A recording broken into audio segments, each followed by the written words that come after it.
जय श्री राम। प्रभु श्री राम की कृपा हमारे सभी मित्रों पर बनी रहे, यही हमारी मंगल कामना है। कबीर दास जी के एक प्रेरणादायक कहानी। एक बार संत कबीर दास जी ने बड़ी मेहनत से सुंदर पगड़ी बनाई। कबीर दास जी पगड़ी को बेचने के लिए बाजार गए। उन्होंने ऊंची ऊंची आवाज लगाई, शानदार पगड़ी, जानदार पगड़ी।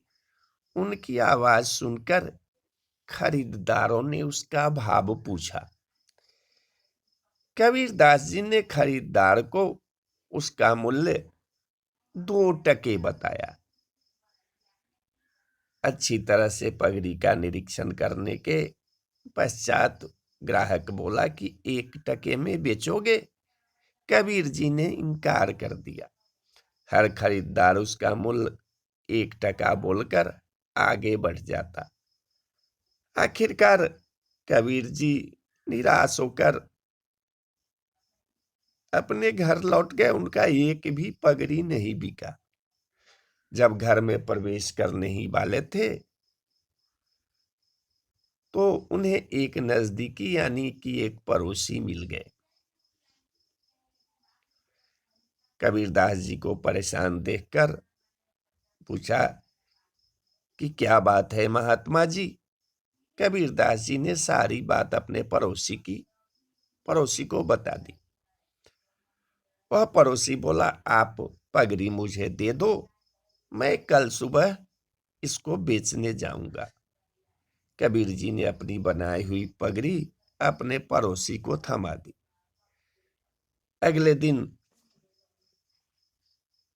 वह आदमी बाजार पहुंचा और जोर जोर से आवाज लगाने लगा, जानदार पगड़ी, शानदार पगड़ी, 8 टके की पगड़ी। पहला खरीदार पगड़ी के दाम सुनकर उसके पास आया। वह पूछने लगा कि इस पगड़ी में ऐसी क्या विशेषता है जो तुम इतने ऊंचे दामों में बेच रहे हो? तो कबीर जी का वह पड़ोसी जो पगड़ी ले गया था बेचने के लिए, वह कहने लगा कि आप स्वयं देख लो, यह पगड़ी कितनी जानदार और शानदार है। ऐसी पगड़ी आपको कहीं नहीं मिलेगी। जब आप इस पगड़ी को पहनोगे तो लोग देखते ही रह जाएंगे, बहुत अच्छे लगोगे, बहुत खास लगोगे तुम। वह व्यक्ति बोला कि ठीक ठीक मूल्य लगाओ। पड़ोसी बोला ठीक है, 6 टके में ले लो। खरीदार बोला भाई 5 टके में यह पगड़ी मुझे दे दो।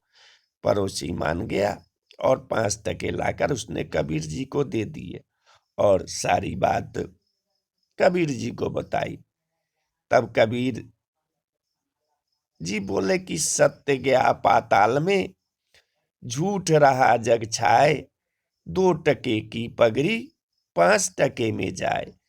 इस संसार में ऐसा बहुत बार होता है जब सत्य उचित कीमत पर नहीं बिकता और झूठ अक्सर ऊंची कीमत पर बिक जाता है। तो जय जय सिया राम, जय सिया राम।